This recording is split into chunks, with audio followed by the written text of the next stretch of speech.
He told me, some of the ideas that he had as well, and it just sounded fucking awesome.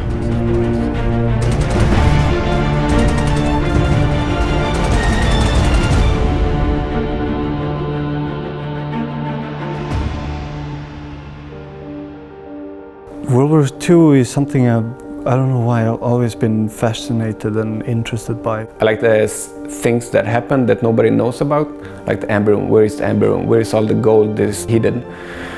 All the paintings, all the artwork, stuff that we don't have answers on. That's what intrigues me most of World War II.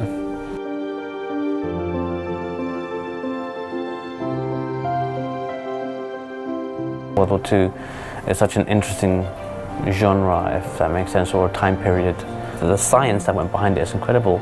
There was gold that went missing here and there, and there's legends, the Nazis going to different parts of the world trying to look for things, They were in Egypt, they were looking for the original Aryan race down in somewhere in the Middle East, apparently they were in South America, there's so much interesting things around that period.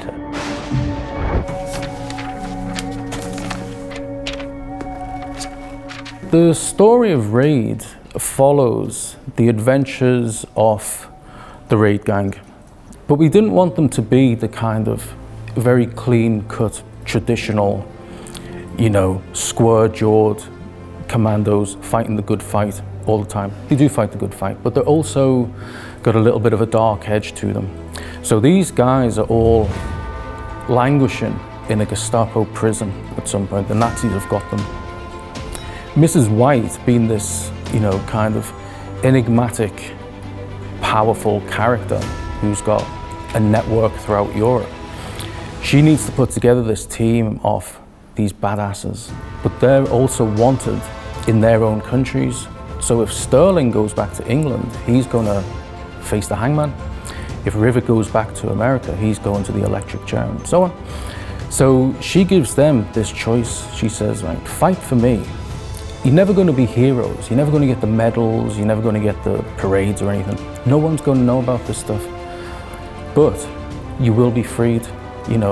Whatever you did before, it'll be forgotten. You'll be able to go home. And that appeals to these guys. And the other thing that appeals to them is that this is kind of war where the gloves are off.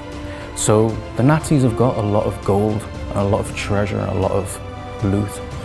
So these guys are like, well, we can either get shot in the morning, or we can go out and we can kill Nazis and we can steal gold and we can set things on fire and we can blow the shit out of things. And that sounds like a pretty fun thing for them to do. So that's what they do.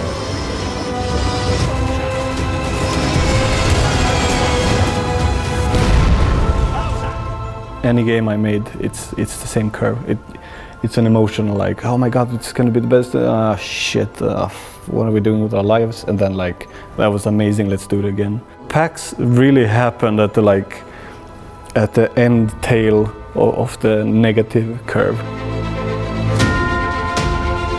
Before PAX, people were nervous also. Is it good enough? Is it cool enough?